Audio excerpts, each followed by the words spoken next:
glorified, and the people of God edified. The thoughts, views, and comments expressed on this show are not necessarily those of the management, ownership, or production of Glory 93.9 FM. Today can be the turning point in your life by making a simple decision. Fundamental questions of navigation. Where am I? Where am I going? And how do I get there from here? I invite the leaders of our planet to ask themselves these three questions before they make any crucial decisions. But if you don't make decisions, you're going to stay right where you are. We are all map makers. We are in a time of transition. If we're going to change, we have to change the direction that we're going. Our planet needs leaders who know where they want to go.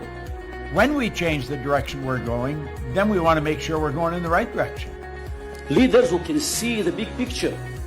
Because if we're not, we're going to either go backwards or we're going to stay where we are. Recognizing the psychological and the spiritual shifts and changes that need to be made, often from the inside to the outside. To be able to shape your future, you have to be willing and able to change your paradigm. Complex journeys require navigation. The path to the truth is one such journey. This is your GPS. Hairstyling services provided by J.D. Edwards Salon and Spa, Palmdale Shopping Plaza, Madera Street. Accessories provided by Chevette Williamson Jewelry. Standout jewelry for standout women.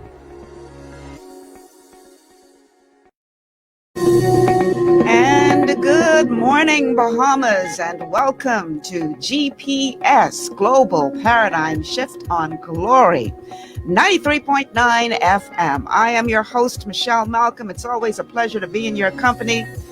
And welcome to this show today. And before I go any further, I want to give a shout out to my newest sponsor, Bahari Bahamas, has come on board, and they will be dressing me. So y'all know I can look cute every day, right?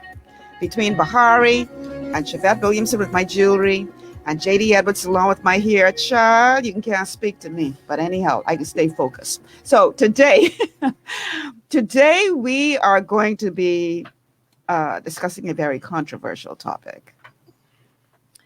Just recently, the Prime Minister announced that steps are beginning to move towards the legalization of medical marijuana. Now, we knew this was coming.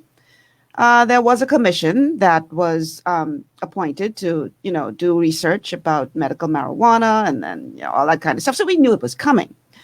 But while in Abaco a few days ago, he made the announcement. And let's go ahead, producer, and play clip number 1 when he made that announcement. The government is in the process of now completing the legislation to bring to Parliament to legalize medicinal marijuana so that medical marijuana can be grown by Bahamians here, utilized and exported. Medicinal marijuana.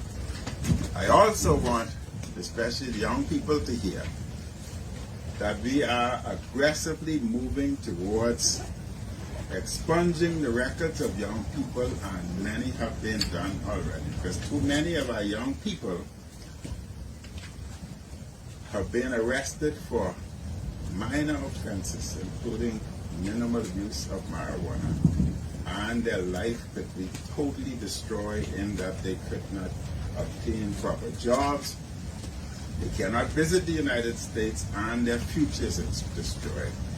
I invite all who would have been charged with such minor offenses to apply.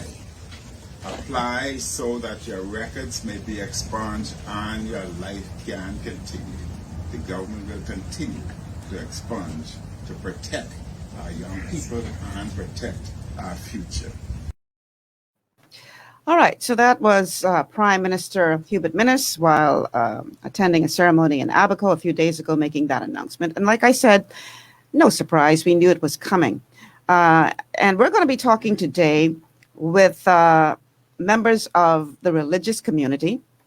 And when I say the religious community, I'm not just talking about the church, the Christian church. We do have representing the Christian Counsel, Pastor Dave Burrows, Senior Pastor of Bahamas Faith Ministries. Let's go ahead and add him to the stream. Good morning, Pastor Dave, and welcome to GPS. Good morning. It's my pleasure. How you doing this morning? I'm excellent. I'm TGH, thankful, grateful, and hopeful. Well, I can borrow that. I like that. Thank you so much for agreeing to be on the show today. It's My always pleasure. a pleasure to see you. Our next guest, who is with us in studio, is the Vice Chairman of the House of Rastafari, Mikey Bowe. Let's go ahead and add Mikey to the stream. It's Mikey or Mickey? Mikey? It's Mickey. Mickey. Okay. Blessed love to one and all. All right. Welcome to Global Paradigm Shift. It's a pleasure to have you here. And we are also expecting to join us in studio. He's running a bit late, and hopefully he will be pulling up any moment now. The Royal Ambassador for the Ethiopian Black International Congress and representative of the Crown Council of the Ethiopian Empire, Richmond McKinney. So he is hopefully going to be joining us any moment now here in studio. So gentlemen, welcome to Global Paradigm Shift GPS. All right. So as I would have said, no surprise, we knew the announcement was coming. I would like to know, for the communities that you represent, what was the reaction to the announcement? Pastor Dave, let's start with you. Well, like you said, I think it's pretty much expected. You know, the Prime Minister announced that he was planning on doing it. So there's nothing surprising about it. You know, so I think one of the problems that people have is understanding the issue. And they say understanding the issue, understanding the complexities of the announcement. Exactly what does it mean? How does it affect people? What's good, what's bad, and so on. So those are some of the things that I believe I can help to clear up. Okay.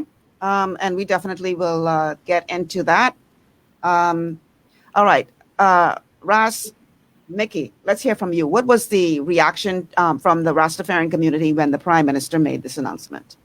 Well, for my community, the announcement. Come a little closer to the microphone for me. Okay, you There can you hear me go. now? That's better. Okay. Yeah. For my community, I think the announcement was, like you say, Michelle, we expected it, but we also expected more consultation.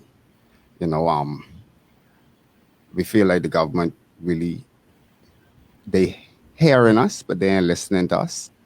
And it was a surprise that they went one way and not the other way, which they decided to go with medical marijuana before sacrament. And it's funny that people who fought marijuana from the prohibition of marijuana is now want to be the one to tell us how to legalize marijuana. They have the most to say about marijuana, when all we know for the past was them fighting marijuana. But now look at the table, it's turned. Just like Rastas have always been saying that it has value in our life. And now we're going to see the value, not just monetary value, actually value to save our life. Mm-hmm. Well, speaking of monetary value, we know that that is very much a part of this whole discussion, and we're going to get into that at some point during the show, because it's so funny that we would have to wait until we see other jurisdictions like the United States of America move towards this, and all of a sudden we are now examining this and seeing it as a potentially good thing. And not only that, but certain players have come forward, and from what I'm hearing, they are the ones who are going to benefit from this financially, whereas the Rastafarian community for years has been persecuted for this very thing. Do you all feel any kind of way that you were not included in the discussion as it relates to who will benefit from this financially? What were your thoughts on that? Well, our thoughts, when it comes to, first of all, let me say, we know the Rastafarian community know it's gonna be an economic stake, and we do want an economic stake, but that is not, and that has never been our mission with the cannabis. Our whole goal with the cannabis was to see it released the same way how we have. I can go on. I had mango leaf tea this morning, and nobody legislate how much mango leaf I should have picked off the tree to boil this morning, and that's all cannabis is. It's a plant. It's a plant, So first, we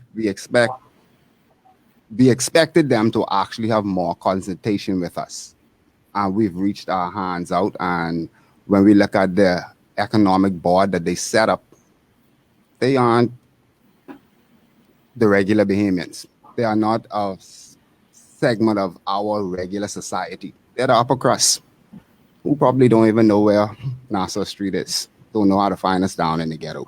Can't find Fire Trail, never been there before.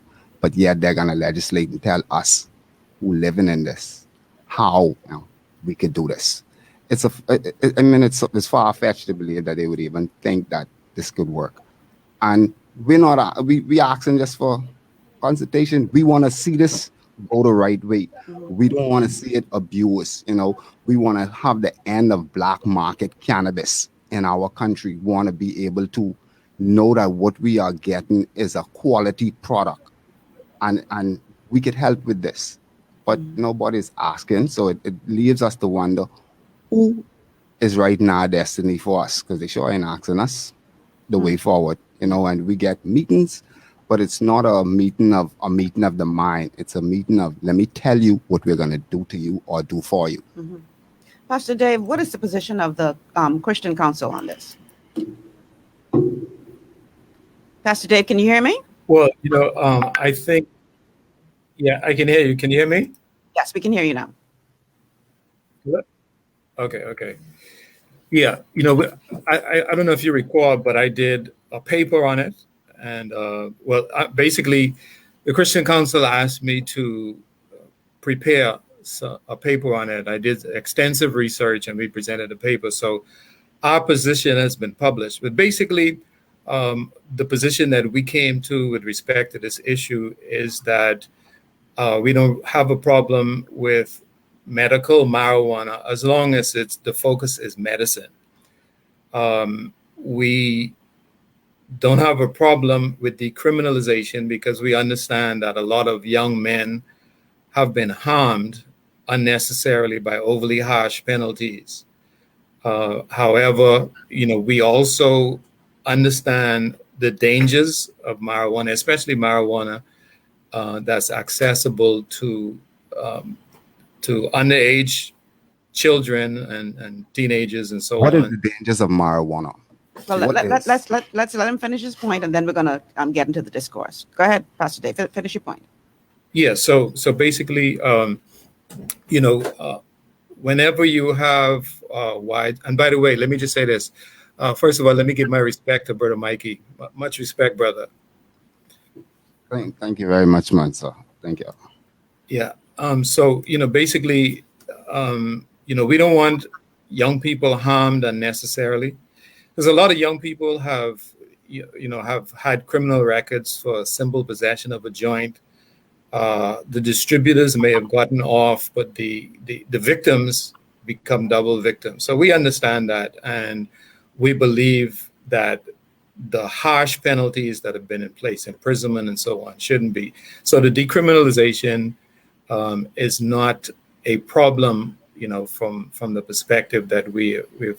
I think the concern was that, as Brother Mikey or Mickey said, when we look at an issue like marijuana, we hear one issue being perpetrated, but we realize that there's something else in the background. So, for example, we are pushing medical marijuana, but is it really medical marijuana that is the interest of the people pushing it? Because when you look at refining and producing marijuana for medicine, the money in marijuana is really not from medicine. Medical marijuana has benefits, and as Mickey said, it's a plant, And just about every medication comes from a plant. Morphine comes from a plant. Every medication comes from a plant. So if the plant can benefit the population as a medicine, there's no issue with that. What happens is that a lot of times people present one issue to introduce another one. So for example, you say, okay, we push in medical marijuana, but the idea is to have marijuana grown so that you can have a market to sell it for recreational use. And so, if it's purely medicinal, I have no problem with it. If it's talking about decriminalization, I have no problem with it. If you're talking about mass use and introducing it into the community the same way that you have alcohol everywhere, if you have marijuana everywhere, I think there are some issues. And the paper that I presented explained that. The other thing too is, I did some extensive research on the hemp industry in the United States. And what I found is that, when we talk about introducing things in the Bahamas, I found that some of the industries that we are talking about introducing related to marijuana are not really viable financially. The only thing that's really viable is selling it as a drug or as a product for recreational consumption. So, the data from the perspective that I have indicates that it's not really something that is a ready market thing. And even long term, when you look at production, if you look at production in the Bahamas, for example, there are very few things that we can produce economically in the Bahamas. And there are things that we should be producing that we are not producing. For example, like food. So we are not growing food in sufficient commercial quantities. When I looked at So your thinking is this is not a priority? Is that what you're saying? Yeah, I don't think medicinal marijuana is the real issue. I think it's something that's being introduced. Now, like I said, I don't have a problem with it. Because if it's the best medication and it can help people, I have no issue with that. Okay, but so Rasta Mickey, I'm sorry, go ahead, finish that point, and then we're going to get Rasta Mickey here because he on the edge of his seat right now. He itching to say something. So, well, I think his question to me was, what are the dangers? And see, the thing about it is, what a lot of people don't realize about me in particular. Well, I guess the younger people, the older people recognize it, but I have an extensive background in marijuana. So I'm not a casual observer, someone who is commenting out of the blue. I'm familiar with the Colombian gold, the Jamaican collie, the Panama red. I'm familiar with all of it. And when I talk about danger, there are a number of studies, and this is in my paper as well. There are a number of studies that indicate that there are harmful effects like marijuana-induced psychosis. And I'm personally familiar with that because I had several friends who suffered from marijuana-induced psychosis. And I know people today. I work with a lot of young people. And so I've seen the negative side effects of young people. Now, not everybody is impacted. There are a lot of people I know who've been smoking for years. There's no visible impact. But there are other people, and especially young people. A number of studies in the US has indicated that marijuana on the young brain is much more detrimental than an older person. And it affects cognitive ability. It affects short-term memory. It has a number of effects. And I've laid that all out in the paper that I presented. And, if anyone who's interested in seeing that, they can see that. And there are a number of other things, but I'll just start at that point. Let's hear from Rasta Mickey. Okay. Because I know you've been itching. Yeah. I mean, Pastor Dave gave us a lot just now. Mm-hmm. But it's a few points them I would have liked to touched on that he mentioned. Okay. Let's start with the psychosis, because that's one of the biggest things that everybody, marijuana give you psychosis. We could do all the study we want. there's have never been a person overdosed on marijuana. It's physically impossible to ever.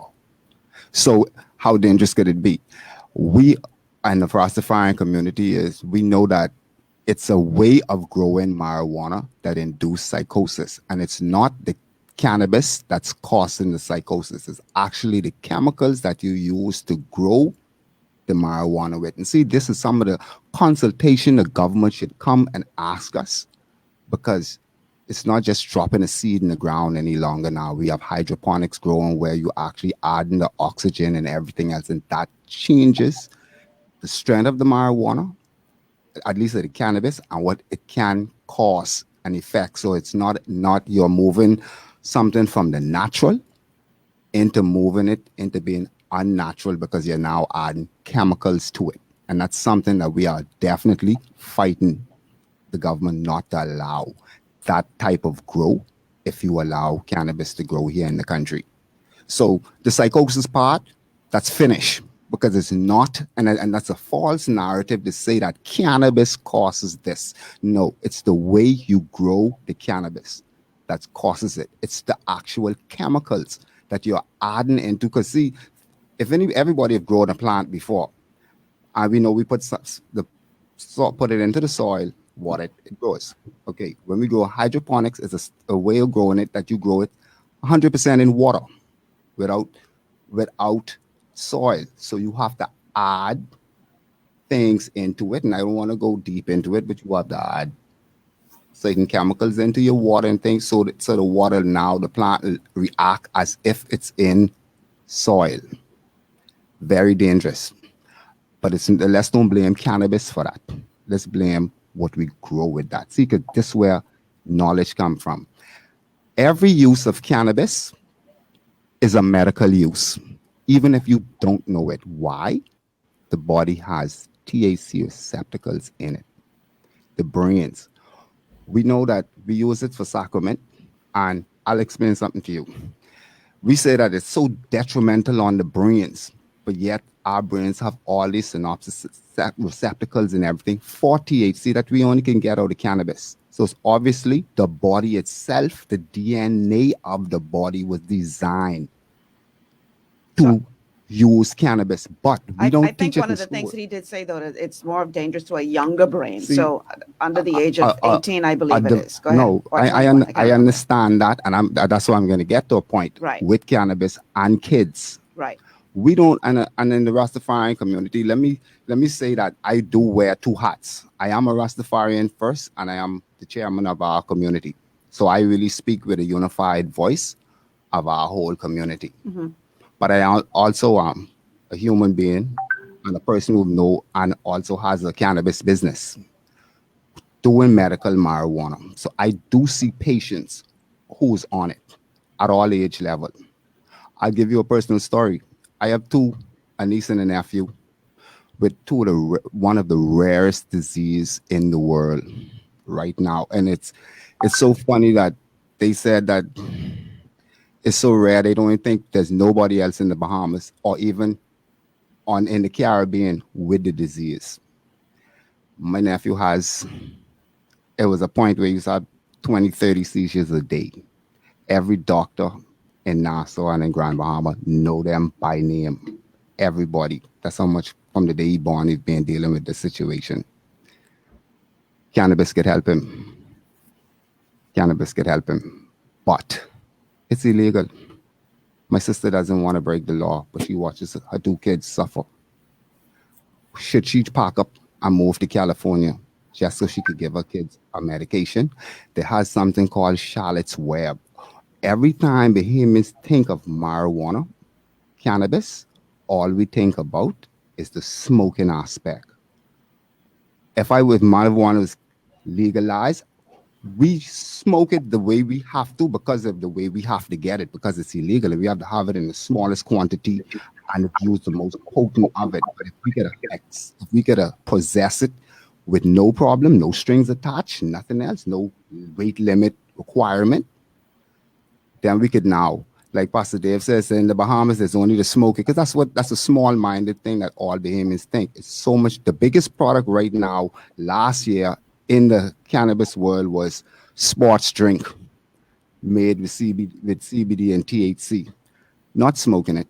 The second largest is edibles, not smoking it. Most cannabis users would prefer not to smoke. Including the Rastafarian Church? Well, then we have different ceremonies that uses cannabis. Yes, not all the time we do, because we do have what looks like a bonfire, but in the middle of that is burning cannabis, which is like an incense. Talking to the mic. It's like an incense that actually burns in the church. So we have different rituals that we use cannabis for, but cannabis isn't just, it's a medication. But what if I'm understanding what you're saying now, you're saying that one of the reasons why you all have to smoke it is because it's illegal and you can only get it in small quantities. Well, whereas if it were legal, not just as medical marijuana, but for your sacrament, that you would be able to administer it in different forms. Is that what you're saying?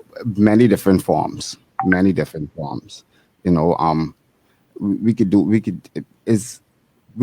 everybody just look at the joint, but we see it as something bigger than the joint. I actually, if I wasn't in a rush this morning, I actually was going to bring you some skin cream made from cannabis and different products actually, and it's a medication that can help. I mean, there's a huge industry out there with products that use CBD oil and all this kind of stuff. So I'm aware. I'm aware. With them saying that the only market here in the Bahamas, viable market here in the Bahamas, is to sell it as a drug. It is not a drug. They already classified it and they're going to deschedule that, and it's not a drug. If you tell me you drop a seed in a plant in the ground, it grows, you water it, 3 months later it grows, you pick it, you just grow a drug? Well, you know, here's the thing. We got to that's the thing I asking for, education. Yeah. Because without education, we will be teaching our children that now drugs are legal, when we could tell them no. We now making a plant again. Okay, so here's the thing. I agree with you that it's a plant, but as Pastor Miles used to say, where purpose is not known, abuse is inevitable.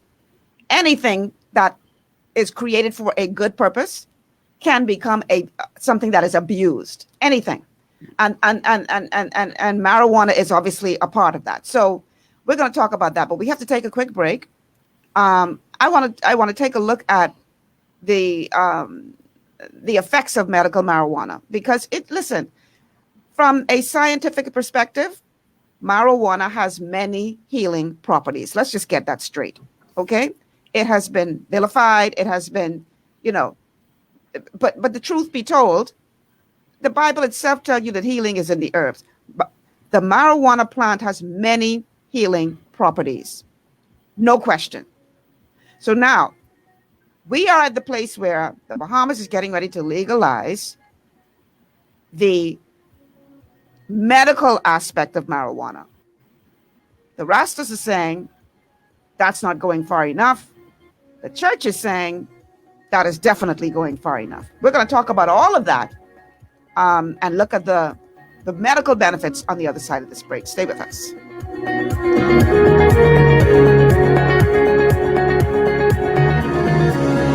Ocean blue is the best in seafood, hey, hey. Fresh out the water and affordable too, yeah. We got fish, conch, lobster, shrimp, everything you want. Ocean blue got it.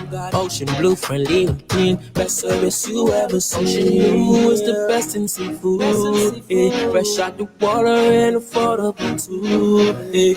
Ocean blue seafood, we are here for you. Ocean blue seafood, no one else will do. At Lee Air, safety is our #1 priority.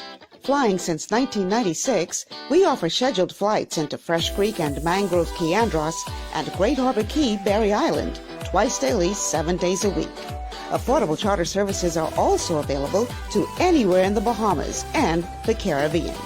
Lee Air Charter Services. Call 225-3267, 702-7127, or 322-1317 for reservations. For all your building needs, it's Carib Construction and Project Management on Gladstone Road. We build it all. Schools, homes, hotels, and more, including structures requiring a Phase 3 electrical contractor. We also provide project management services.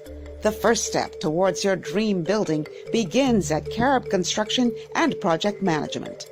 Call us at 376-1556 or 341-4466. To stay healthy, it's crucial to make sure you get the nutrition you need every day. But it's difficult to get all your recommended vitamins and minerals from food alone. Even in the United States, 94% of people are deficient in at least one nutrient. Beyond Tangy Tangerine 2.0 by Longevity is a simple, convenient, and affordable way to help your body get the essential nutrients it needs. It's an advanced plant-driven multivitamin mineral complex that contains certified organic whole foods, trace minerals, and antioxidants. BTT 2.0 supports your body's natural defense system with a proprietary blend of energy-boosting and body-loving nutrients, plus prebiotics, probiotics, amino acids, and enzymes that support digestion. With an unusually high ORAC score of 8,000, you get even more antioxidants to help combat free radicals that can cause damage to your cells. But to get the most benefit and value from any multivitamin, your body must be able to break down the nutrients so you can fully absorb them. Otherwise, they'll just pass through your system without doing any good.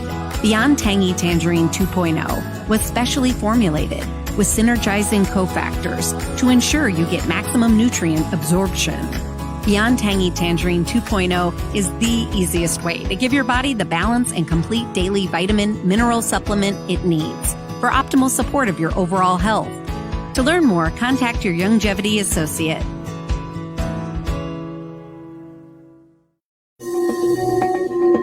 And we are back. Welcome to GPS Global Paradigm Shift on Glory 93.9 FM. I'm your host, Michelle Malcolm.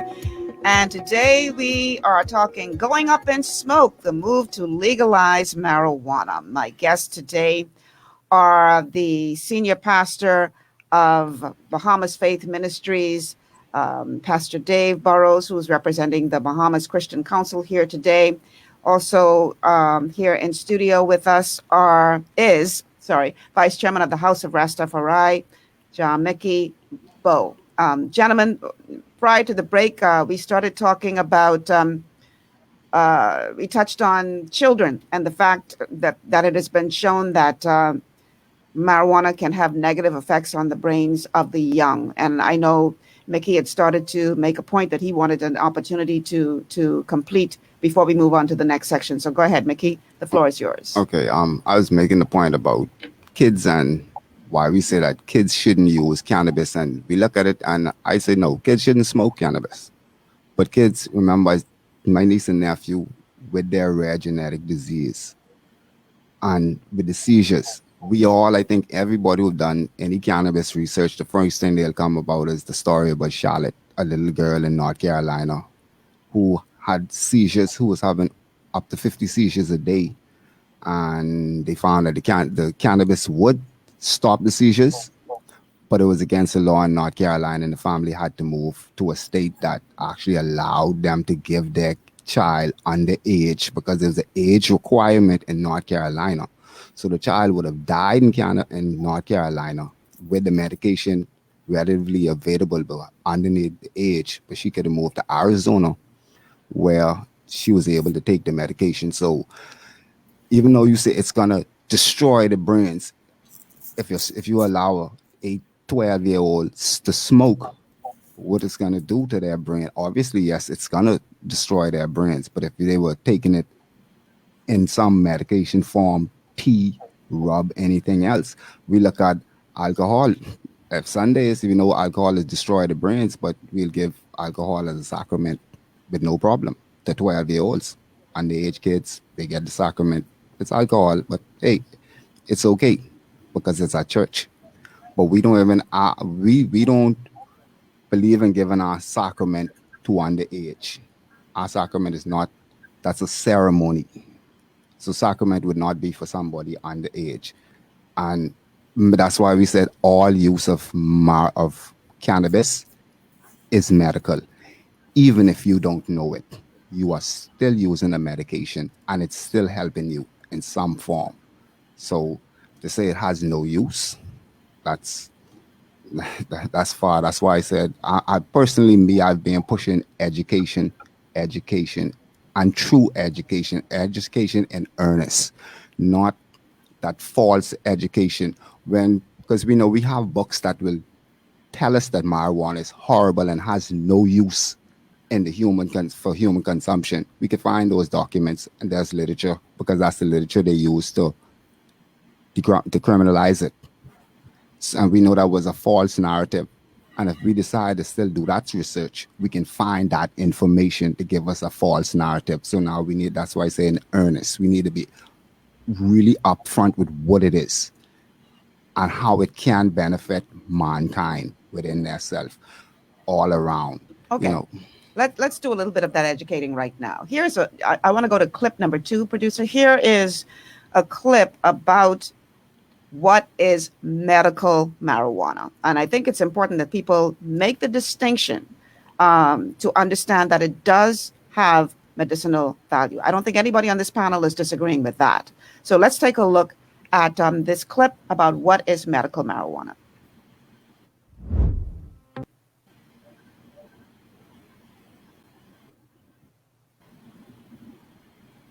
It's not coming up? Okay, let me. Over the last 2 decades, 29 states have enacted medical marijuana policies, and more are set to follow suit. More and more people are finally realizing that medical marijuana works. Hundreds of thousands of patients find that marijuana relieves them from their symptoms. In 2013, a survey by the New England Journal of Medicine reported that 76% of physicians would recommend medical marijuana to their patients. But what is medical marijuana? Medical marijuana refers to using the marijuana plant or its basic extracts to treat symptoms of illness and other conditions. Marijuana's medicinal properties come from cannabinoids, natural chemicals contained in the plant. The 2 main cannabinoids that are currently of medical interest are THC and CBD. Much like humans, every strain of cannabis product is different. Each has varying amounts of THC and CBD.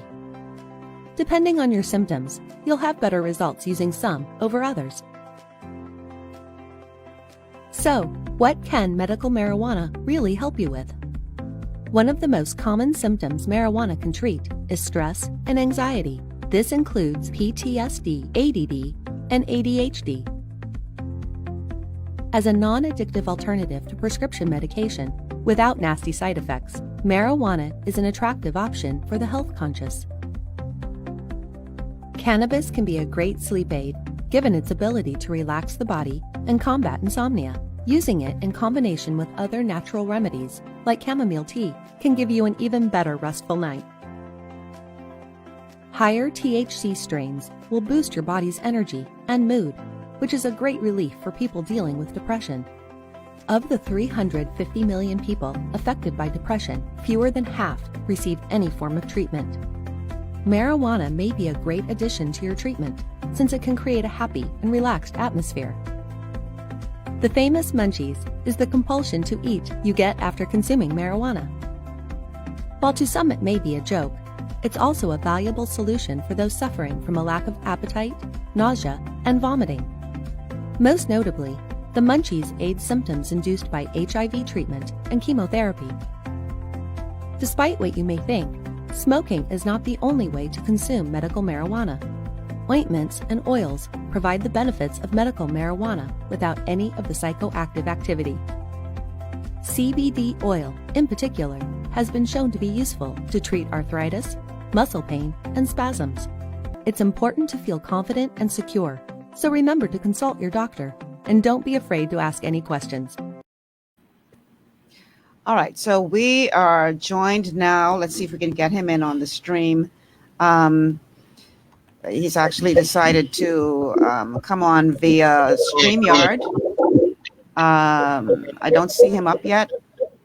I see he's on, but it's only sound. Okay.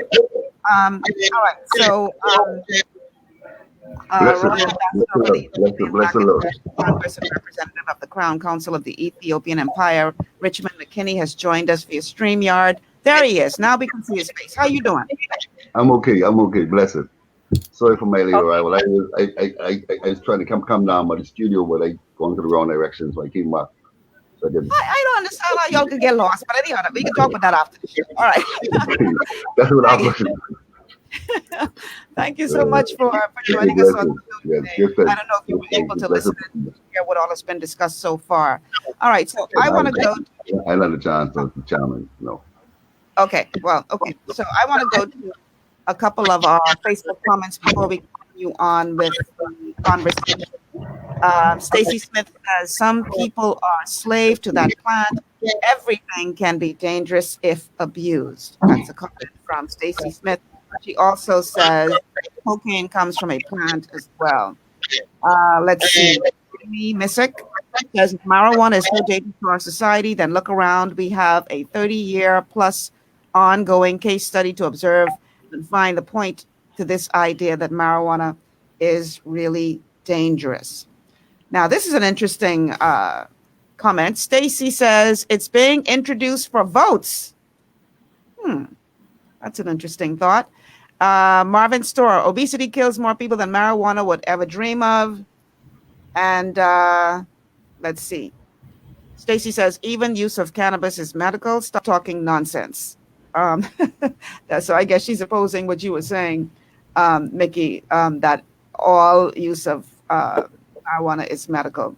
Now, somebody is defending you. Jamie Missick says what he means is if you use a medicine, in this case, marijuana, it's a medical use. The most effective medical use of marijuana is by smoking it. Well, I don't necessarily agree with that.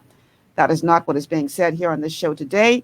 And I want to be very clear that this show is not to promote the casual use of marijuana in any which way. We know that it is now about to become legal as it relates to medical marijuana. The Prime Minister making that announcement a couple of days ago.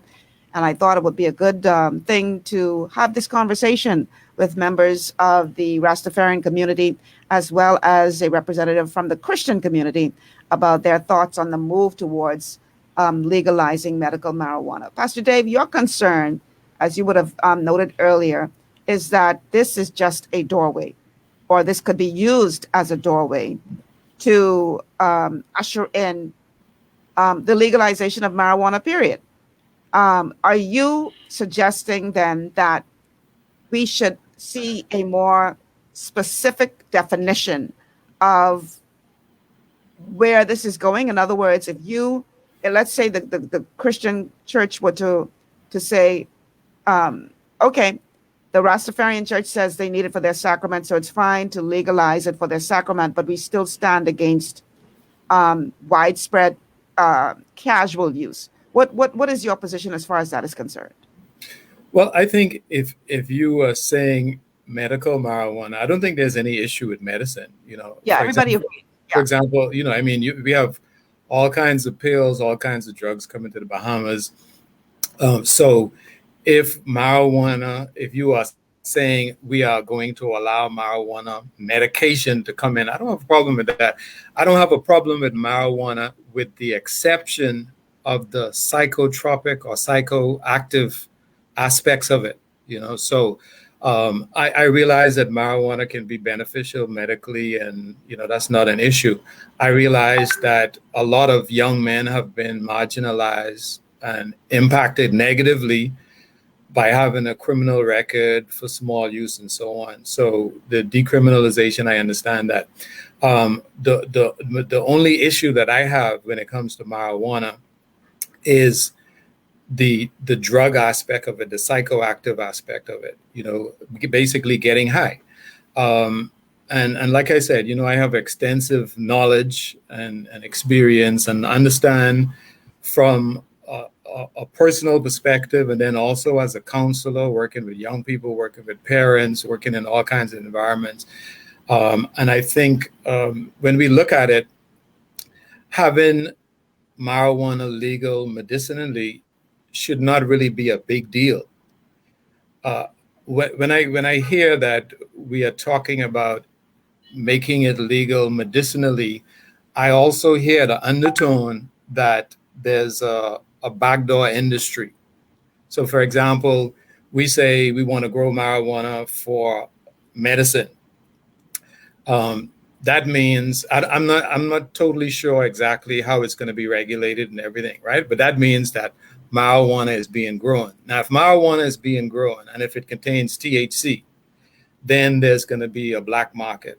And if there's a black market, I mean, there already exists a black market. There'll be a heightened black market or an exacerbated black market because people will go to try to find it as a drug. Let me give you an example. In the hemp industry in the United States, I did extensive research in it. The hemp really doesn't contain a lot of THC. So the hemp farmers in the US started growing hemp. But what ended up happening was they had to hire security because the guys or the robbers didn't understand the difference. And so the hemp farmers were being robbed thinking that it was, marijuana with THC. Right. So, the minute you have marijuana being grown anywhere, if it has THC, and to some extent, even if it doesn't have THC, it's going to create some problems. In California, marijuana was legalized for growth, and the illegal industry didn't go away; it actually grew, and the illegal industry became continued to be more powerful than the legal industry because the legal growers had to pay taxes, they had to go through regulations. The illegal growers didn't have to do anything. So actually in California, crime went up instead of down.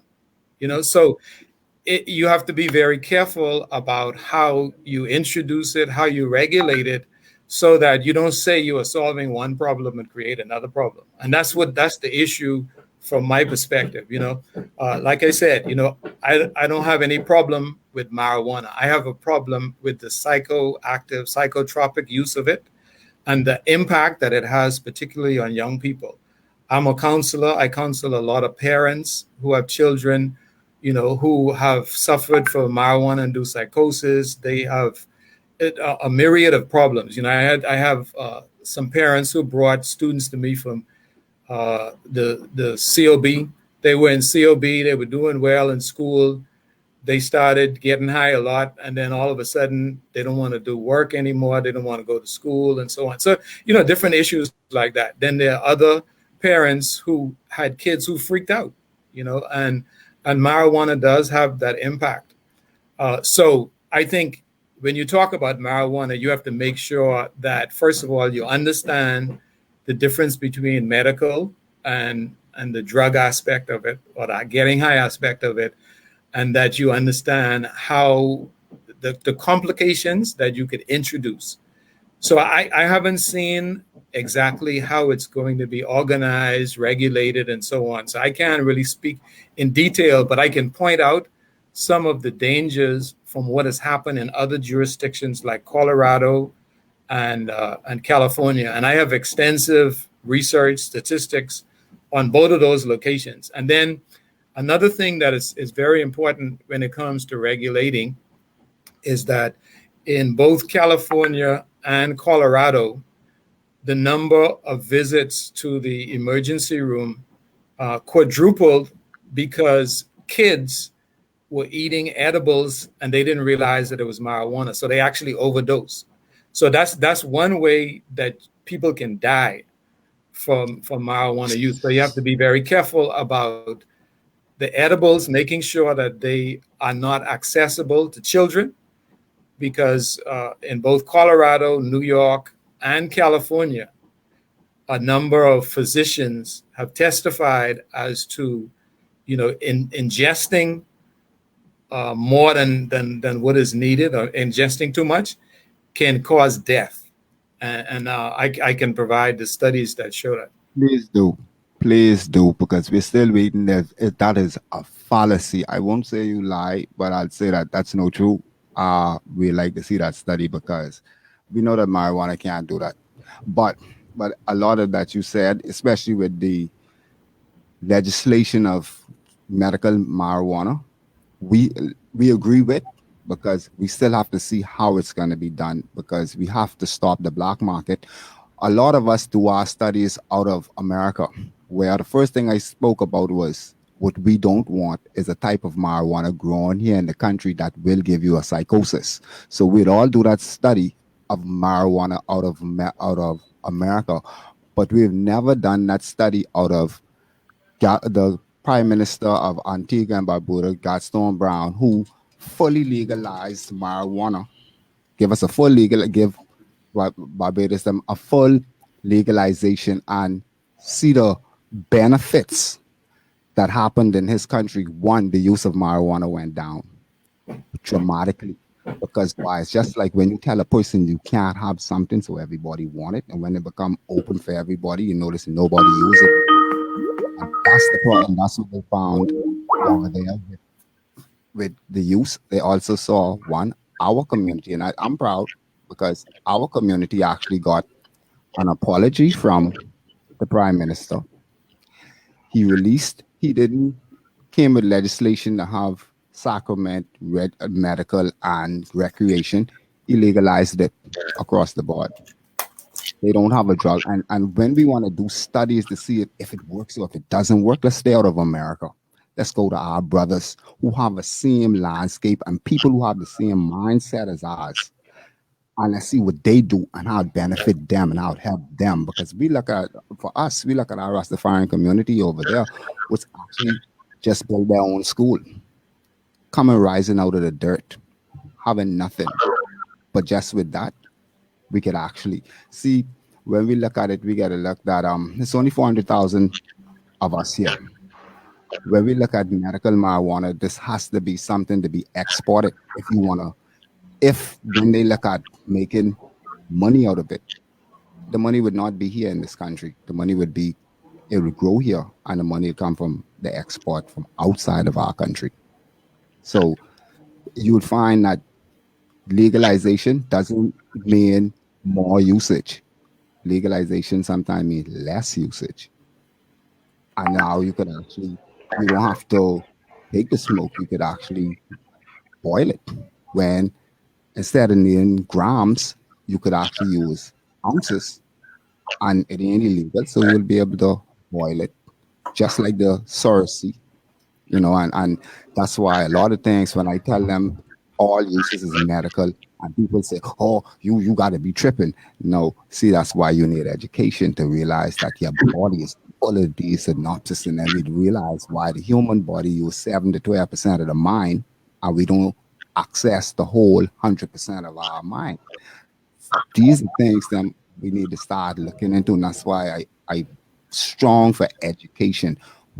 And it's funny, and I expect the reaction from the public to be, if we have already told the public for the past 60 years that marijuana is the gateway drug, marijuana is the corruption of our society, marijuana causes people die and gang violence and all of these, and then the next 2 days later the government say, okay, this is our new thing, it's legal now, without no education to the people to tell them how we reach from it being bad to it being good. We can't just open that door without explaining, educating the people, or we will have these conversations on why the government want our children to be drug dealers or use drugs, because we still be looking at a plant as a drug.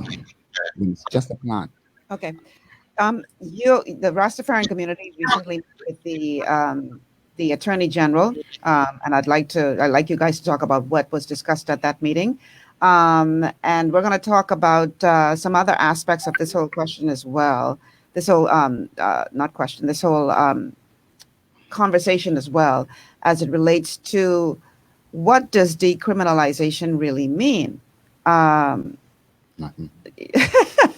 We're going to talk about that on the other side of the break, but let's take this break. We're going to take a quick break, and then when we come back, we're going to find out more about what took place in that meeting with the Attorney General and the leaders of the Rastafarian community, and what does that mean for the young man who has been having a hard time moving on with their life because of a criminal past, because of one joint, and now they're saying you can expunge those records and start your life over. We're going to talk about that and more on the other side of the break. Stay with us. This is GPS Global Paradigm Shift on Glory 93.9 FM.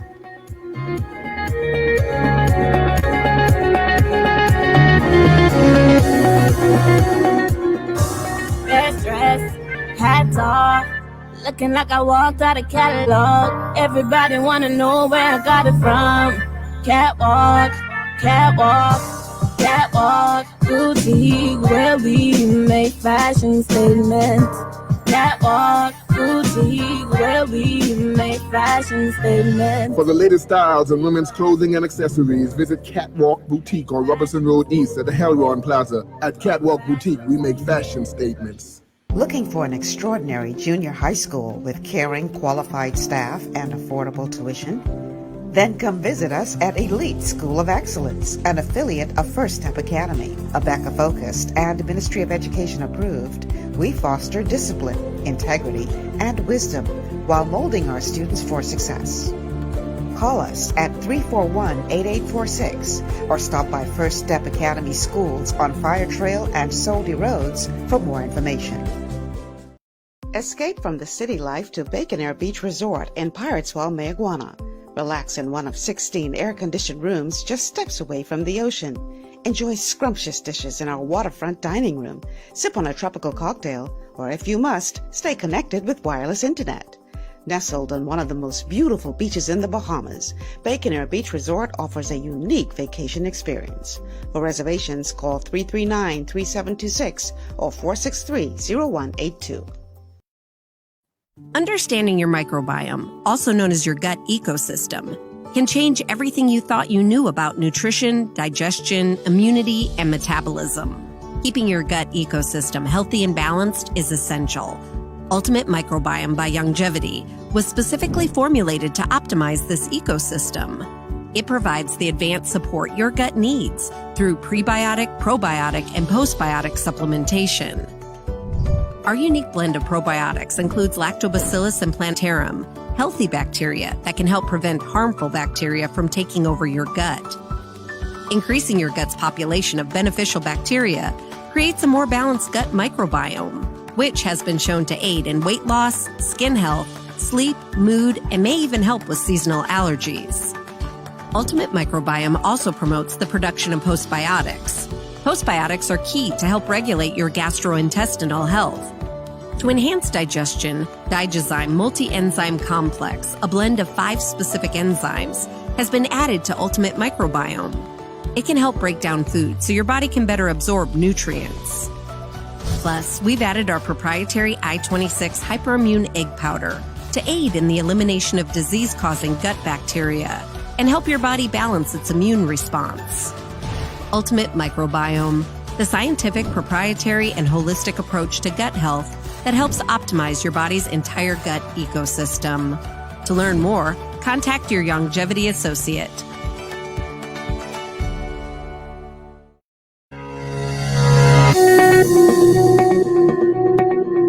And we are back. Welcome back to GPS Global Paradigm Shift on Glory 93.9 FM. I'm your host, Michelle Malcolm, and my guests today are the senior pastor of Bahamas Faith Ministries, representing the Bahamas Christian Council. Here on the panel today, Pastor Dave Burrows. Also with us is, I want to make sure I get this right, Jamiki Bowe, Vice Chairman of the House of Rastafari.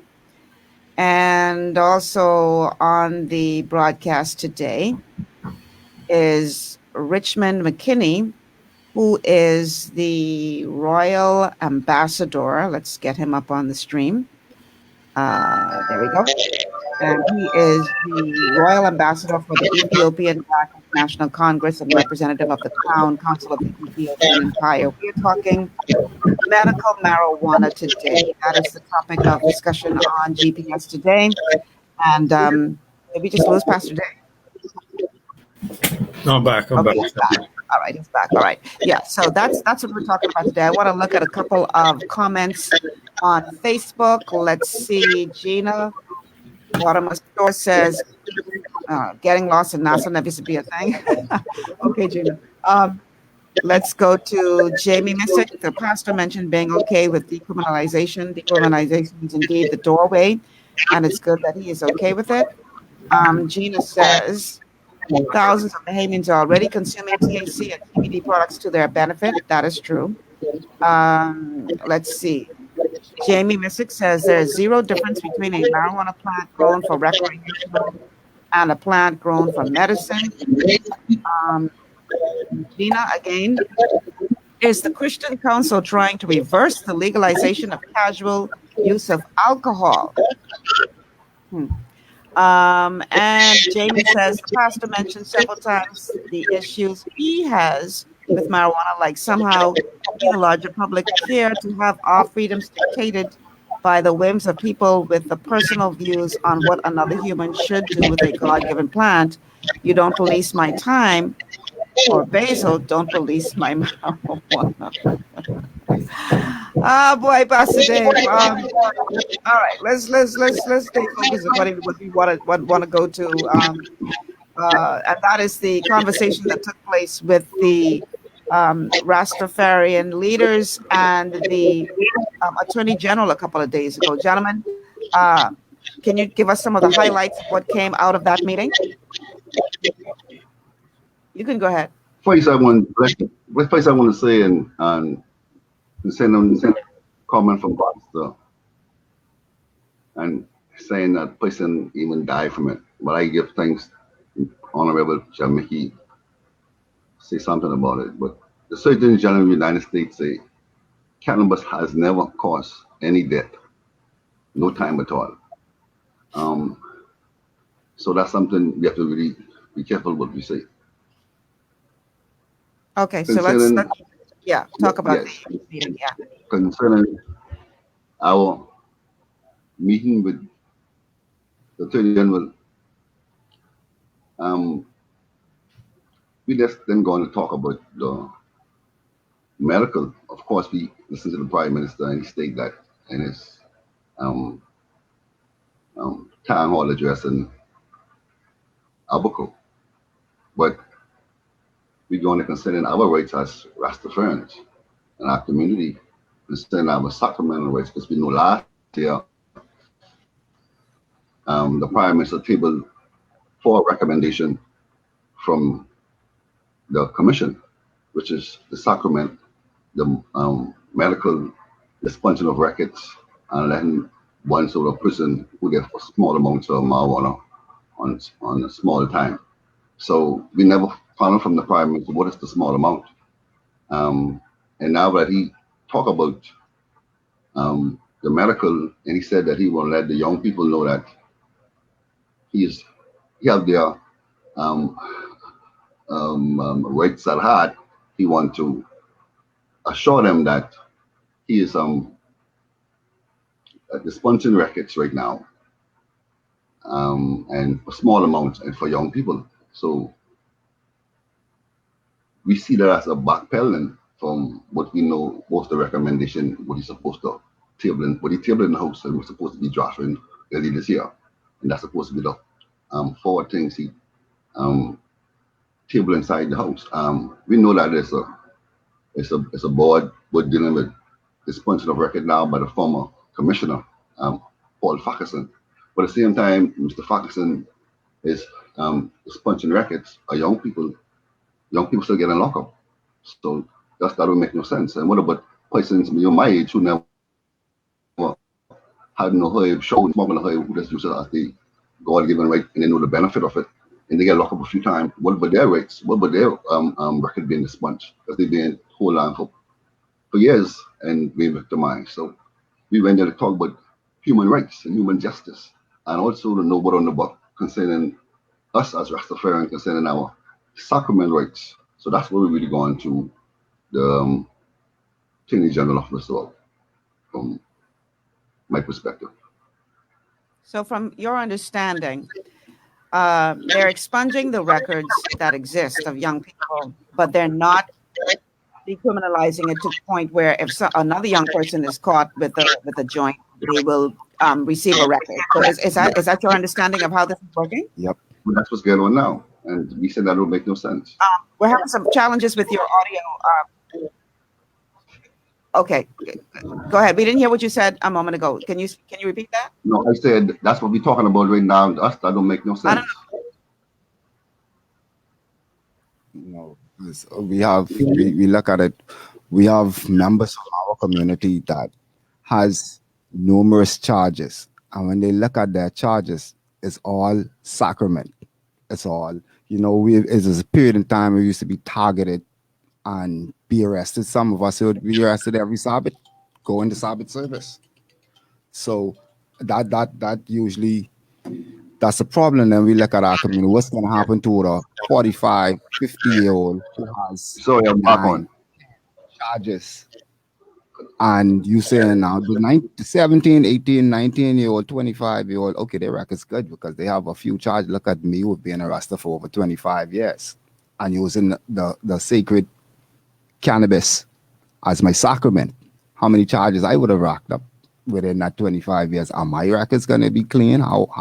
What's going to happen if you clean my record today? I still using the sacrament. I get arrested tomorrow. My record dirty still again. It's still too many questions which could be solved by just legalization. It just because you're going to put yourself in this trap. They could never tell us what is a small amount. I ask, what is a small amount? I'm back on. A small amount to you may be a different amount to me. What happens if I have 15 small amount charges? And I work along with helping the former thing I'm work with the expunging of records, and I going out and asking people them to, and I have the forms, and we go out and ask them get your records sponged, and they look at you like, why if they're gonna arrest me still, and the thing is arrest a Rastafarian and say, okay, you're gonna have discretion and then send me to drug counseling. So what you telling me is your drug counseling stops me from having my sacrament. I never felt like I was arrested with a drug in the beginning anyway, because I only had my sacrament. But now you turn my sacrament into a drug, and now you tell me you don't have to go to Foxhill. All you have to do is plead guilty, accept drug treatment. What did that do for me as a religion? That doesn't do anything for me. That the syllabus and saying quagmire was, and what we are fighting against, being picked up, arrest, and having these records. So yeah, it's expunging the record is a step, but I don't see where it's gonna really be a benefit to the wider Rastafarian community, because we'll be considered what they call habitual offenders. Did you get any kind of assurances from the Attorney General that they would be moving in that direction? No, actually, I don't want to go too much into exactly what he told us, right? But basically, they're gonna give the police back the discretion. So they said they removed discretion from the police officers, so they're gonna now give the police back the discretion. So instead of our sacrament being free for us to carry, now we'd have to hope for the police to have the discretion not to lock us up. So we now put our hands right and we back inside our oppressor's hand. We didn't come out of our oppressor's hand. We just give our oppressors a way how to decide. And all I see personally, and it may be wrong, what I see is now police officers stopping me as a Rastafarian, meeting me with this article on me and say, okay, you have a choice. Give me $100 because I have the discretion now to arrest you or not. So I could give me $100 and you free, or I could arrest you. Now you're making some serious charges. No, I said, now remember I said I could see this could be something that we need to ward off before it starts. All of these things we need to look into. Not saying that it can't happen. I'm a Rastafarian. I live this world. I see what happened. That's why I say that we got to make sure put this buffer in place that it doesn't happen. And when you put that discretion, you also allow people human nature to take place. And that's not what the law should be about. It should be looking out for the betterment of me, the citizenry, and the law enforcement officer. We want what's best for both of us, so that in a perfect world, I say, and that's why I speak about sacrament. When a police officer stopped me and said that they searching me for drugs and ammunition, and it's happened many times, you should search me, put it in my pocket, put it on my car, take my ID out of my pocket, put it on my car, take my sacrament out of my pocket, put it on my car, search me for drugs, search me for weapons. I don't have any. Give me back my money, my ID, and my sacrament, and I'm free to leave. That's what should happen, and that's all we look for. If you look at it, if you look at most Rastafarians charges, we do not get charged for serious crime. Our charges is always cannabis. And that'll be a big help to our communities because I feel like our laws actually makes us criminals. I have a choice. Either I could serve my God the way I want to, I have called to serve him, or not to. Then I become a criminal. So it's, you know, I don't think legislation should make us criminals. Legislation should make us whole.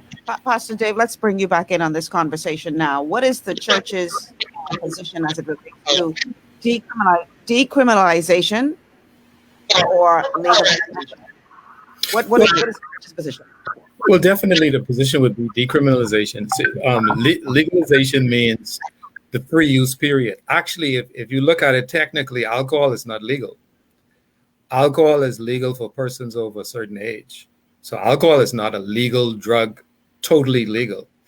I think decriminalization allows for what Brother Mickey said, non-prostitution, non-harassment. And in a country like the Netherlands, basically what they have done is in their law, they give the police discretion. And basically they have a law that's, well, it's not a law because marijuana is still illegal in some aspects in the Netherlands, but they have things where they don't prosecute. So they don't prosecute people for small use. They don't prosecute persons in certain instances. And I think there should be an understanding that, okay, it's not productive to prosecute the Rastafarian who is using it in the sacramental circumstances and so on. And actually decriminalization can accomplish that. Okay. All right. Let's get everyone back in on this. Okay. I've been muting your microphone because there's a lot of background noise. So I think now you're ready to say something. So let's go ahead and hear from you.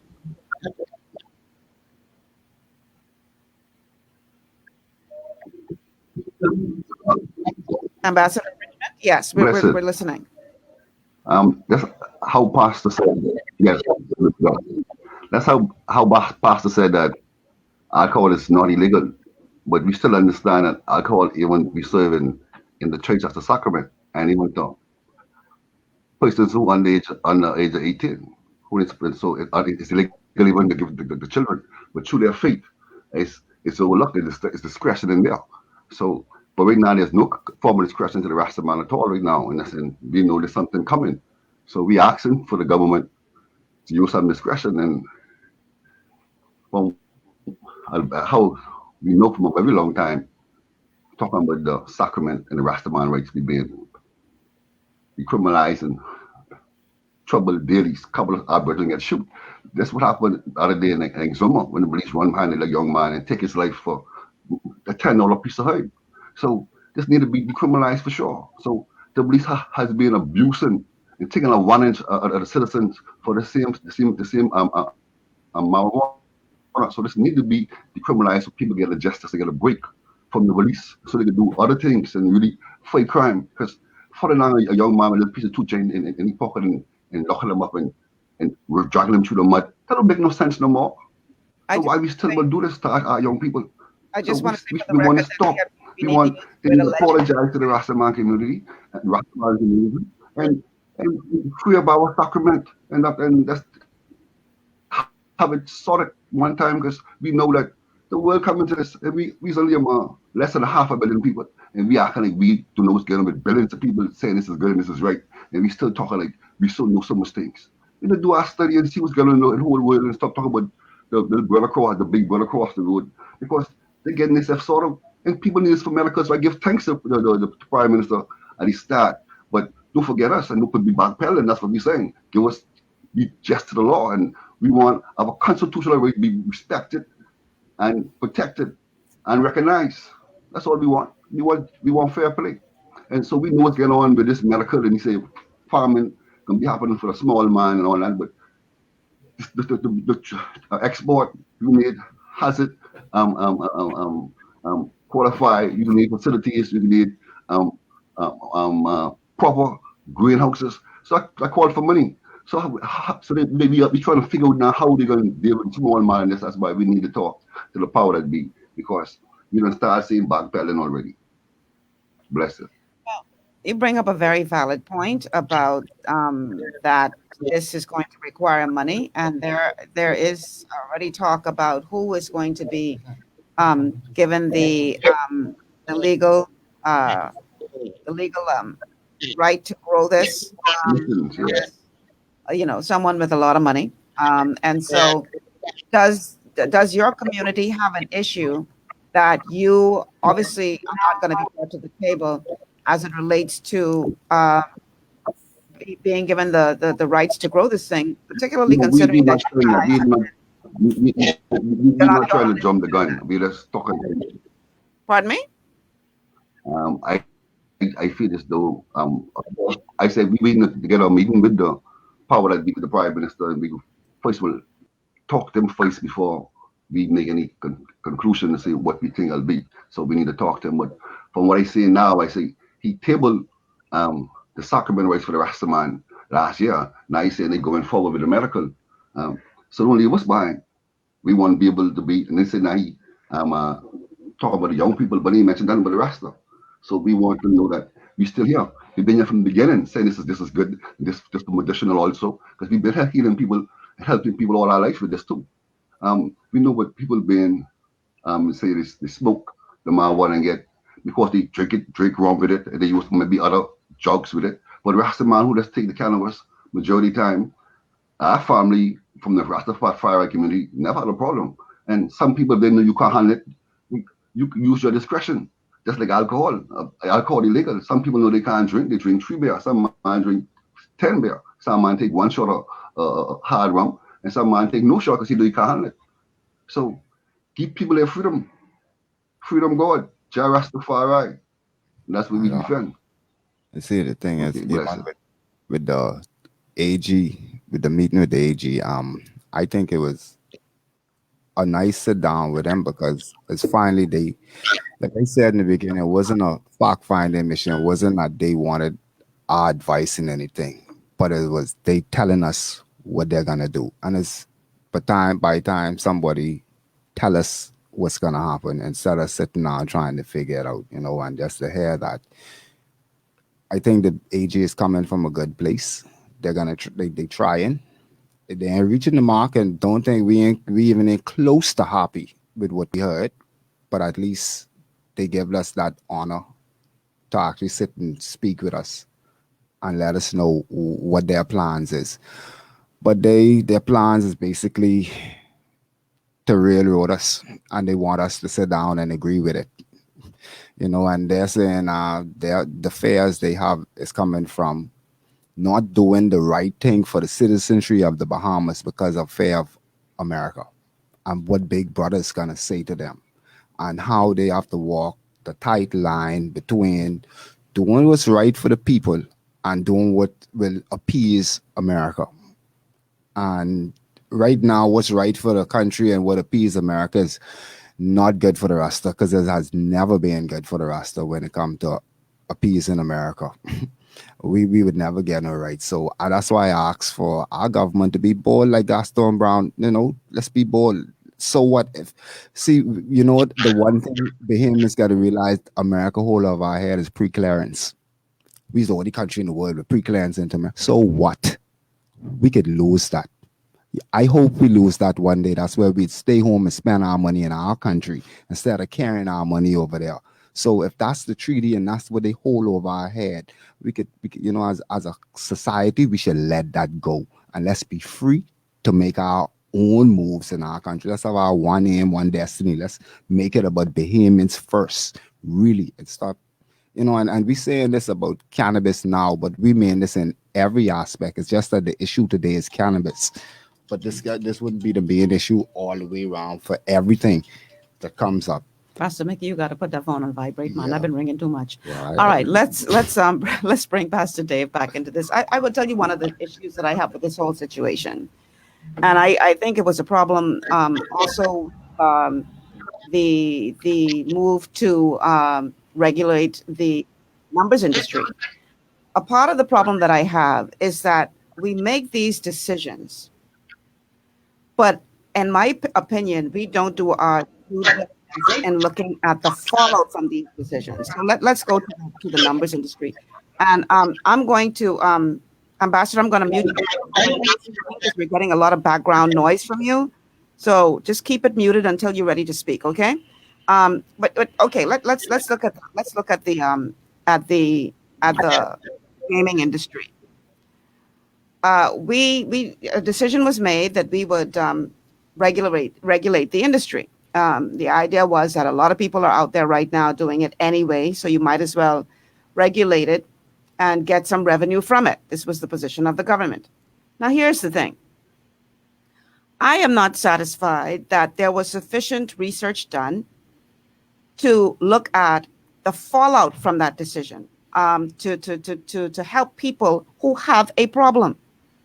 So, they said things like, oh, the gaming houses will have to, put some funds into programs to help people who have a gambling problem. I saw some billboards out there saying, encouraging people to gamble in moderation, I guess you could say. But I don't know that sufficient was done to help people who have a gambling problem, because whether we want to acknowledge it or not, there are some people who have an addiction when it comes, they just have an addictive personality. And so in the case of the gaming, if you have an addictive personality and you're addicted to gaming, a lot of homes was severely impacted by this. And I'm not convinced that sufficient was done prior to regulating that industry to ensure that a safety net was put in place to capture those who have a problem. My concern is that we see the same thing happening here, because I understand what y'all saying, fellas, about it's a plant and all that kind of stuff, but we know that there are people who will abuse this. Yes, it can be abused. Let's not sugarcoat it. Let's not pretend it isn't what it is. And my concern is that we're talking about, I believe, honestly, that the beginning of this is the medical marijuana. And I believe we will get to the place where it is legalized for casual use. I believe that will come. I honestly believe that.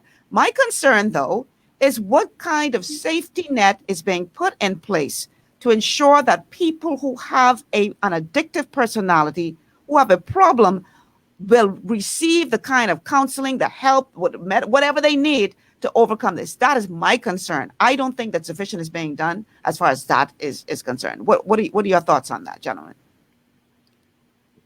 Well, I think, go ahead, Pastor Dave. I'll give it to you. Let me let the Ethiopian brother. Let me let him speak.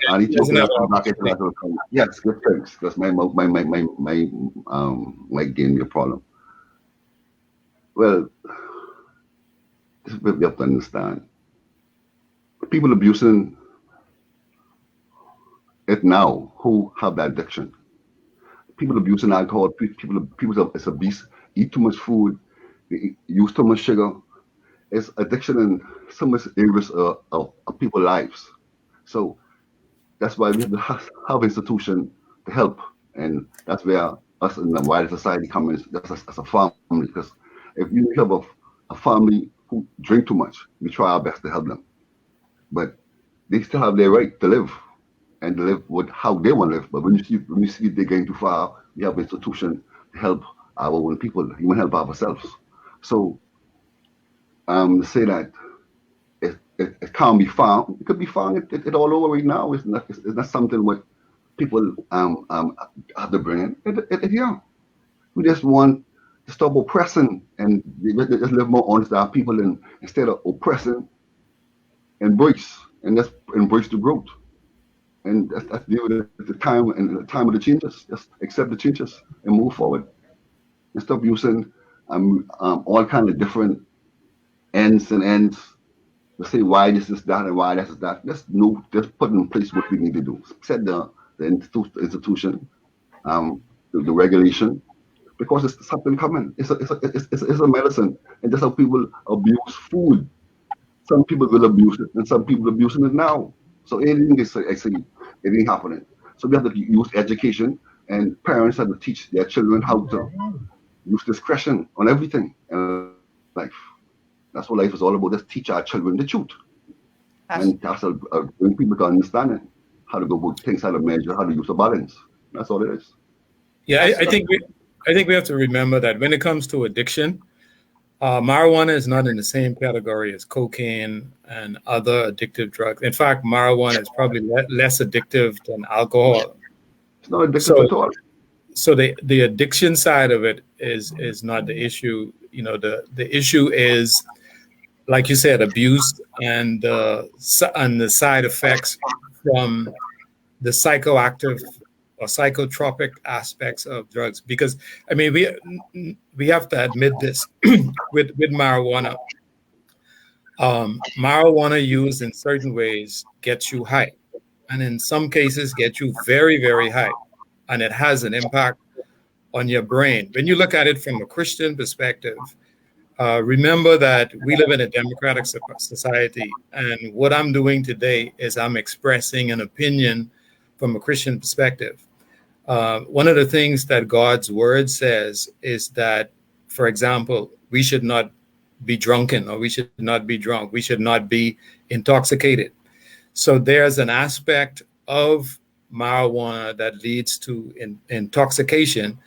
And because of our position as Christians not subscribing to intoxication, that is one aspect of the marijuana issue that is out there.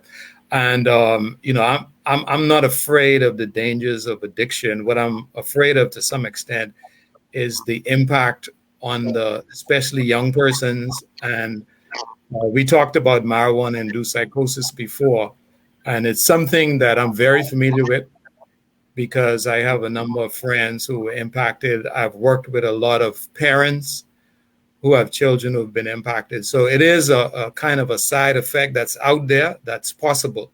And it is something that people are experiencing around the world. So it's something to be aware of. But as far as addiction is not the big thing. But okay, just like we should talk about the cycle. In our camp, let's catch I live some place again. In our camp and in our Rastafari community, we don't have it where persons commit suicide for smoking marijuana. We heard about other institutions and religious denomination where more than 2 or 3 persons commit suicide with their congregation. We have no experience with that within our community, honestly. Even this COVID, we have no record from my understanding, from my record. No one who was Rastafari had the COVID so far. I guess thank God for that. If somebody else knows, they can tell me. But in our community, no one had the COVID, the disease. So we have to understand that even the scary tactics, young people can try things. They can. The more you say, "Well, don't do that," they become curious and do. I've been a Rastafari my life, and I have children, and I can tell you how most of my kids is when they try it and when they don't try it, and some do never smoke, some never smoke. So it's each their own too. Because so instead of Rasta, we force that on children and say you have to do this. That's not that at all. It's just we need the freedom because we're destroying young people's lives with this, and young people are going to try because this is more safer than drinking rum. Because when you drink rum, alcohol, sometimes you kill yourself and kill others on the road. When there's no history. He was so high. When he drive, he had to get an accident because he was so high.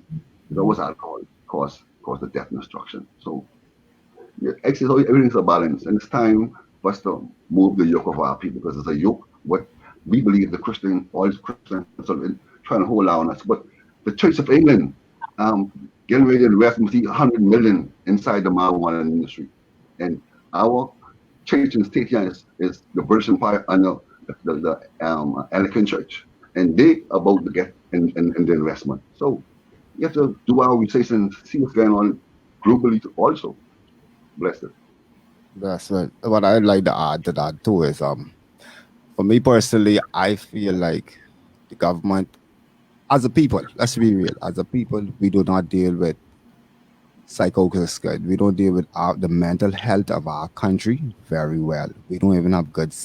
We have them, and don't, Pastor Dave, don't get on me because I know you use counsel, but I feel like we need better places for counseling, not just drug addicts. We have people addicted to sugar, so many different addictive things right now. We have people who have just addictive personalities and gambling addiction, all of these things we should have better than what we have up there at Sandlands for our people. And if whatever the economics from cannabis do come into the country, I hope that we take a big portion of that and put it into 3 places: our healthcare system, our educational system, and our law enforcement.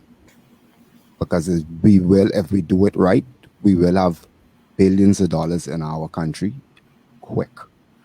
This thing, Jamaica did it in 3 hours when they opened up. 3 hours, one company made 300 million, and about in 24 hours, that same company made $1 billion in a day.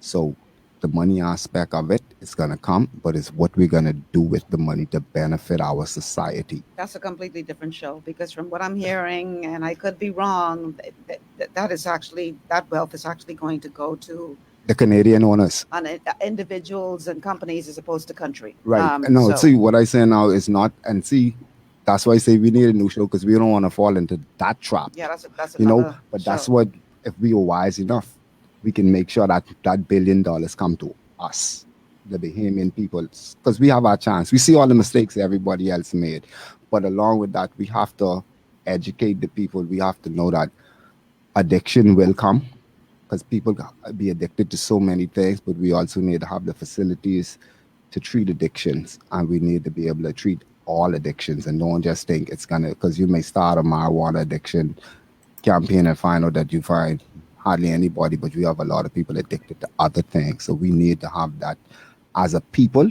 We need to take our people health more seriously.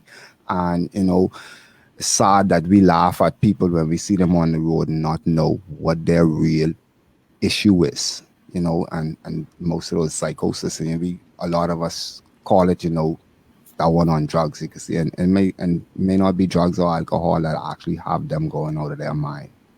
So we as a people, that's what we need to really look within ourselves and wonder why we do we find it so easy to laugh at these people on the street?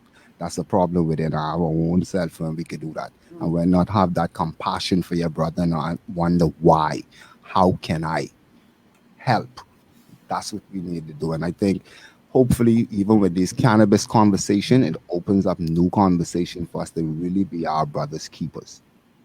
All right, we have to take a quick break. When we come back, we're going to wrap this thing up. We're talking medical marijuana today, going up in smoke, getting ready to move towards the legalization of medical marijuana in the country. What does that mean for our nation? We're talking about it, and we will wrap this whole thing up on the other side of the break. Stay with us.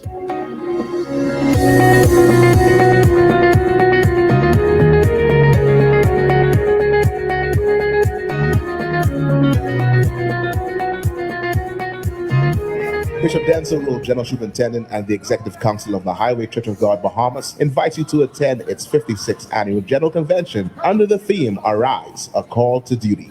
Convening February 17th through 21st, 6:30 p.m. nightly at Southland Church of God, Soldier Road.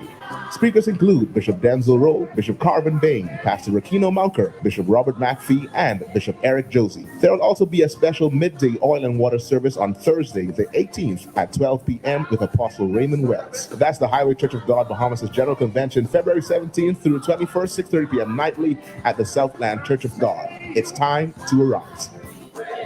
Want to look your best and feel even better? Visit J.D. Edwards Salon and Spa for the ultimate beauty, body, and anti-aging treatments, offering custom colors, haircuts, vegan anti-freeze treatments, silk blowouts, natural and acrylic nails, unisex pedicures, facials, and massages, all waxing services, and microcurrent therapies for anti-aging and body sculpting. J.D. Edwards Salon and Spa, Palmdale Shopping Plaza, Madeira Street. Telephone 326-7863. Your body's immune system is under constant pressure from things like stress, lack of exercise, and toxins in the environment. It's crucial to be proactive and support your immune system with the nutrients it needs to function effectively. But it's often hard to get these nutrients from food alone. Introducing fast-acting Zinc Plus Immune Support by Longevity. Unlike zinc-only supplements, Zinc Plus Immune Support builds on the proven power of zinc and adds complementary nutrients to give your immune system extra support.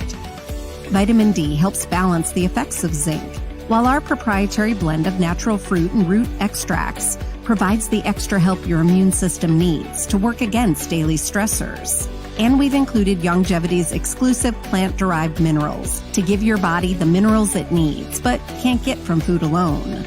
And because Zinc Plus Immune Support is delivered in a great-tasting, sugar-free, berry-flavored lozenge, it encourages quicker absorption of all these nutrients into your body. Zinc Plus Immune Support. Zinc plus the extra support your body needs to promote a healthy immune system. To learn more, contact your Longevity associate.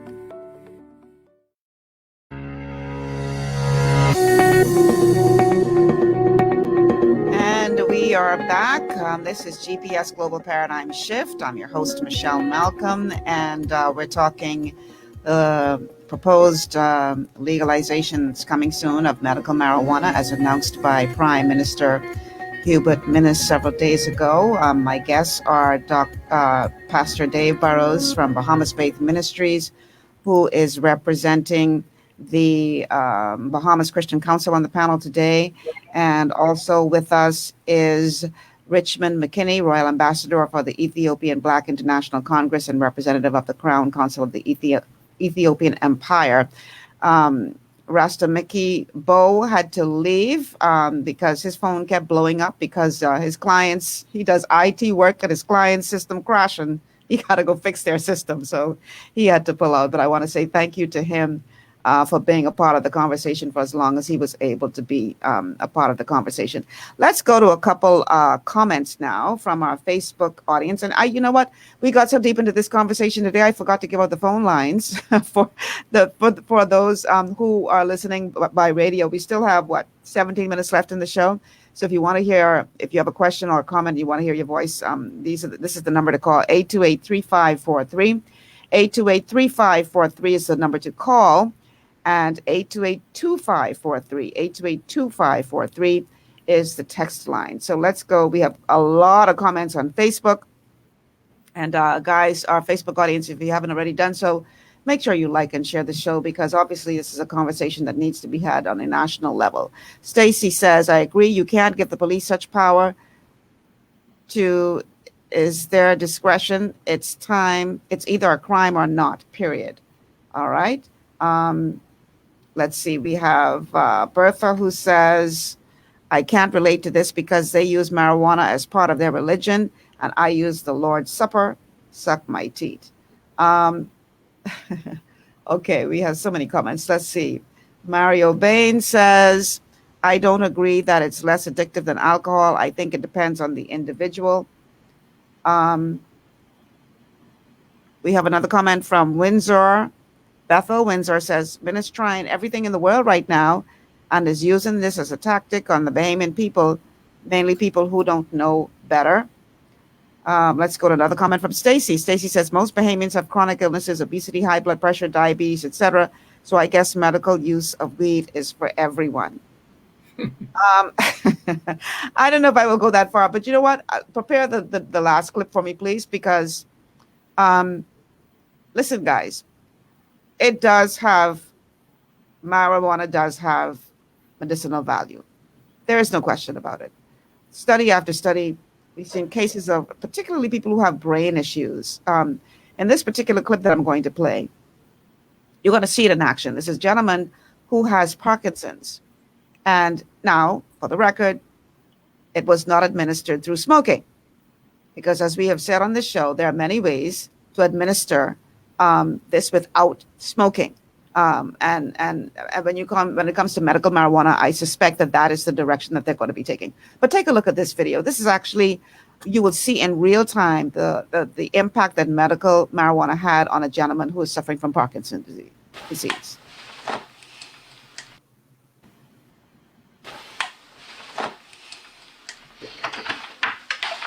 Not hearing it.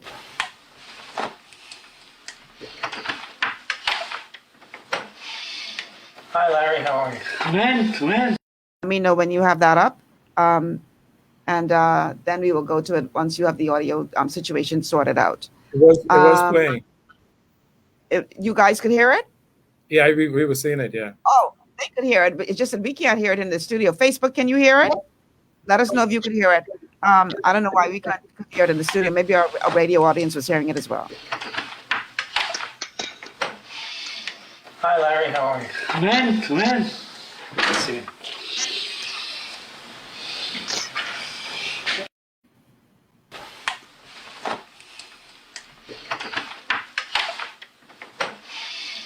Hi, Larry. How are you? Come in. Let's see.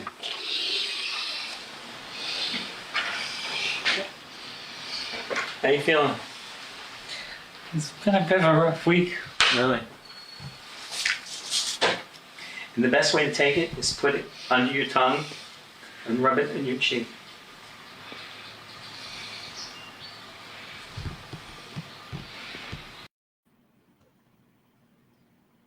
But Facebook, well, I'm not sure. Facebook hasn't said that they couldn't hear it, and our guests could hear it. So perhaps we should just let it play. I'm not sure if our radio audience can hear it or not. Say that again. They can't? Radio couldn't hear it? No?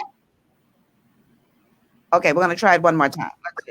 If the guests can hear it and Facebook can hear it, we just have to figure out why we can't hear it here in the studio and why possibly radio can't hear it. So let's try it one more time to see if we can get the sound up. Because it did.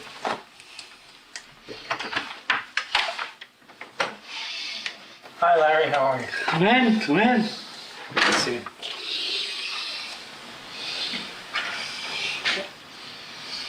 How you feeling? It's been a bit of a rough week, really. And the best way to take it is put it under your tongue and rub it in your cheek.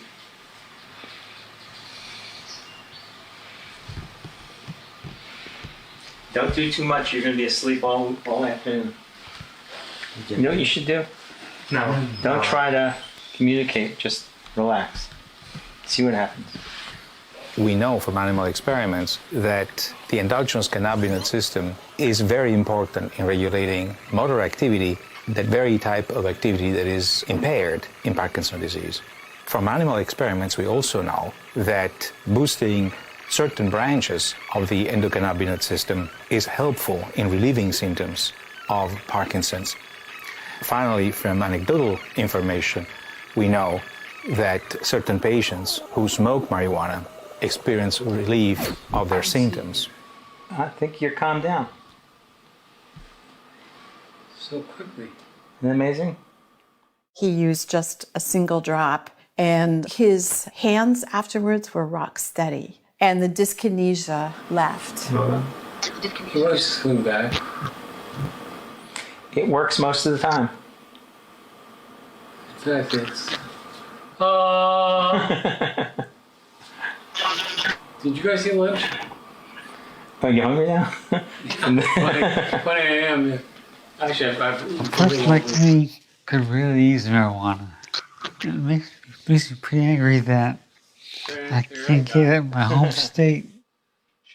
The number one frustration that I have is knowing that there is this untapped potential that comes from what marijuana is teaching us to generate new medicines, and being stuck because of financial issues or political issues. That is extremely frustrating. We now know that medical marijuana controls dyskinesia.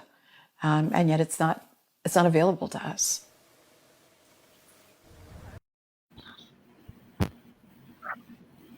We got word that you were able to hear it on radio and Facebook could hear it, and our guests could hear it. That's the most important thing. So we just, for those of you in Radio Land who are listening to the show via radio and couldn't necessarily see the video, what actually took place was a doctor came in, gave him the medical marijuana in the form of something that he could swab in his mouth and in his cheeks, in his mouth. And literally within minutes, this is a man who had terrible, symptoms from Parkinson's, and literally within minutes, the tremors stopped, his voice was back within minutes. So clearly, there is benefit to this for people who are suffering, like that gentleman, from Parkinson's disease, from seizures. There are all number of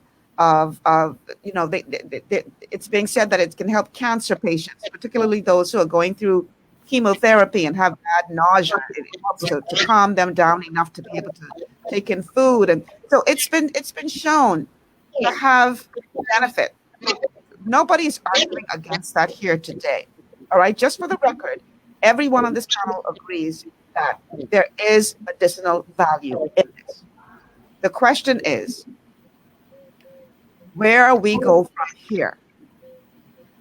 Is this just the beginning of an avalanche that is going to come upon us that we may or may not, depending on where you sit, have the ability to handle? That is the next question. Are you gentlemen concerned that there is not more transparency as it relates to what the government is planning, not just with the legalization of medical marijuana, but down the road? What are your thoughts on that? Well, go ahead, sir. Yeah, okay. I think let's look at what are the potential benefits, okay? One of the most important things as it relates to marijuana is we agree that we need to stop unnecessary criminalization and young persons being denied opportunities, persons being harassed unnecessarily. So when you decriminalize marijuana, that helps with that as a benefit to society. Persons who need medicine that benefits them, they should be able to receive it. On the other hand, you have to be careful of the abuses and the side agenda. So, for example, I have two friends in California. One friend was in an accident. He was in the war in one of those Iraq or something like that. And he basically explained to me that he had a marijuana prescription because it was the only thing that could help his condition. On the other hand, I have another friend who was a member of the Bloods in California, the Crips in California. And he's walking around with medical marijuana prescription, and we know nothing is wrong with him. And he knows nothing is wrong with him. So that's the dilemma. The dilemma is you want people to get help who need help, but you have to be very careful about how it's regulated so that it doesn't become the side issue. And the side issue is the illegal trade, people using it for recreational use, the negative effects on society. So there's a balance there. And like you said, Michelle, there's a need for more information. How is this going to look? How are you going to, for example, if you are growing marijuana with THC in it on Andros, how are you going to ensure that it's only used for medicine, that guys are not going to, go down in their boats, raid the field and come back, and then that marijuana is a part of the black market in Nassau? So those are some of the issues that you have to think about. Mm-hmm. Ambassador, your thoughts? Yes. Well, we have Jamaican law enforcement, the Cuban law enforcement, even the Bahamas. And smuggling is still going on today. Plenty of herbs still in this country today. So this is something what is not happening. Right now, when it comes to, say, with young people, a lot of Bahamians could confess that even trying to doing recreation, they found out that it helped them with their health when it comes to asthmatic poisons. And too much poisons tell me, and I had asthma myself, that start smoking, their asthma, just leave them completely. So we, over the years, I was giving persons the herb tea who had chemo, and that caused them to start eating food, put on weight, and get a little stronger and last a little longer. So we know the benefits, but the scary tactics have to just leave so we can really set the legislation properly and stop all the scary tactics. We have to be careful. Of course, we have to be careful to have laws in place now. So just free the people up in the fullness of the law and give the people the justice. And that's what it is. And so I don't want to talk too much about we need to be careful. Of course, be careful already. We're too careful already. We're too careful. That's what's going on right now. And we hate now our people. That's how the young man got shoot the other day in exam. I keep on saying that. Be too careful already. Free up the people in this last judgment. That's what we need. Free up the people. Freedom, redemption, international repatriation. We talk about freedom. That's how Rome is legalizing tax. Free the herb up, legalizing tax. People use it for benefit. People use it for recreation. People for whatever they were used it for. Let's free the people up. Stop this scary tactics on the people. That's straight up. And we sick and tired of being sick and tired of oppression. There's oppression on the people, you know. Or enough part of the world have this thing free and people they killing up one another. So, and really, but I know we call it a Christian nation, but in the preamble is this nation is based on spiritual values, not a Christian nation. So we can't use the dogma and scare our people. You have to stop that. And that's what I'm talking about. Let's stop scaring our people and let's give them education. And that's what we need. True education. Not because when it comes to the Rastafari, it's a small issue. We want freedom, redemption, and international repatriation. I say always pack up and go from Africa, but we want to teach African culture, let the people know who they are, know themselves. When you know yourself, you know how to gentlemen use your inner spirit, your spirit to really guide you. So let's free the people up. That's what I'm trying to say. Let's free the people up. And that's why I asked the government to free the people. We need liberation we need right now. True liberation. All right, I'm gonna treat that as your final thoughts. Pastor Dave, give us the final thoughts on this subject, please, and then we're gonna get out of here. Yeah, I just want to reiterate my last point, and that is, there are benefits to decriminalization. Medical use, as long as it's medical, is not an issue.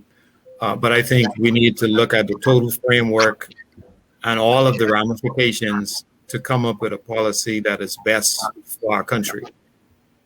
All right. Thank you so much, gentlemen. I'm going to end today's show with a comment from one of our Facebook viewers. It says, truth, the governments have people in fear and still ain't telling the truth about anything at all. So we have to demand accountability from our leaders, and particularly when it comes to an issue like this. I think we need more information so that we can all be engaged and play a role, I believe, in the future of this country as it relates to this whole question of marijuana. Gentlemen, thank you so much for being a part of yesterday. I really appreciate you both for being here. Thank you. That's going to do it for today's show, guys. Tomorrow is Wellness Wednesday. You know what? We're going to focus on brain health tomorrow because this, I guess, was a sort of a precursor for that kind of conversation, because much of the conditions that marijuana is effective in treating could be avoided actually through with nutrition. We're going to talk about brain health tomorrow, y'all. Do not miss that show, especially if you have someone who is suffering from Parkinson's or dementia, Alzheimer's, that kind of thing. You want to be a part of the show tomorrow. That's going to do it, guys. I'm Michelle Malcolm. Thank you so much for tuning in. Like and share the show. I'll see you guys tomorrow.